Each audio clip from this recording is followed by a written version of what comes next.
This Ghanaian Party Chips is the best you can have for this Christmas. So let me show you how to make this.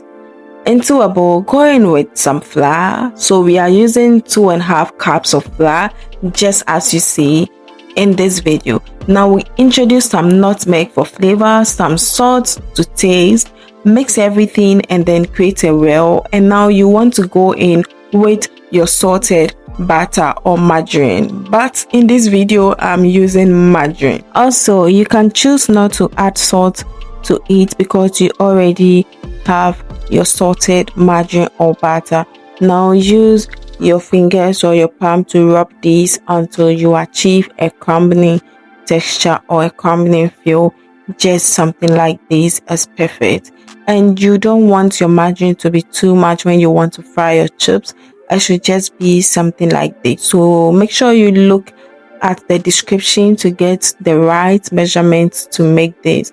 So you should achieve something like this. Now create a roll and introduce blended onions and garlic. Mix everything together and now go in with some water.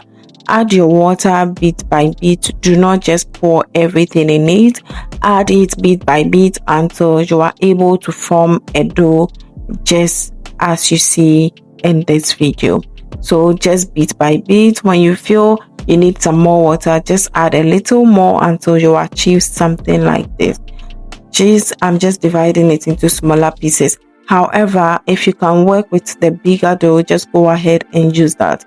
Sprinkle some flour onto your work surface and ensure that the dough is not sticking onto your work surface. Sprinkle some more flour over it, just like this. And now with your rolling pin, go and roll this out until you get this thickness. That's exactly what we are going for. Now let's cut the edges like this so we can get a straight edge and cut them into smaller pieces, just as you see.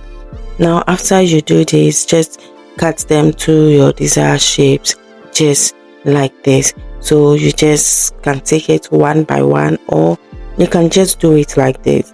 And also, yes, this is how you can take it one by one and you cut. That way you're able to get your perfect shape, and that is fine. You can cut them into this style, or you can cut them to be a bit thinner depending on how you want your chips to be.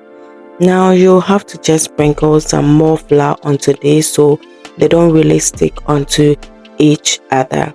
Just do it like this. Heat up some oil and then we fry this.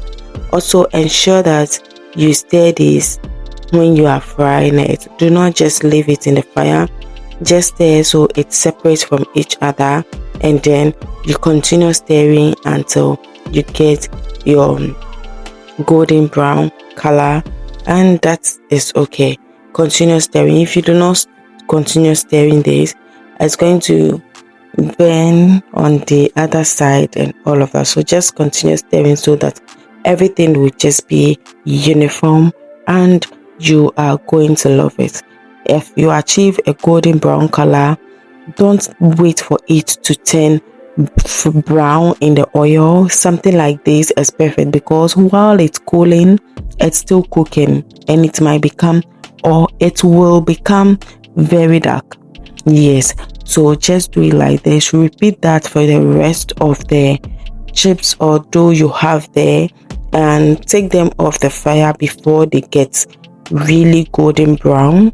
Yes, before they get really golden brown, and you are going to love it. I hope that you love this video, and do not forget to like, also share to your friends and loved ones, and let me know in the comments what you think about this recipe. And allow this to cool and then serve it with your beverage or any other thing you prefer to enjoy this with. And thank you so much once again. Share, like and subscribe. And this is the outcome of our chips. Thank you so much for watching. I will see you on the next one. Until then, stay safe and Merry Christmas to us all. Bye.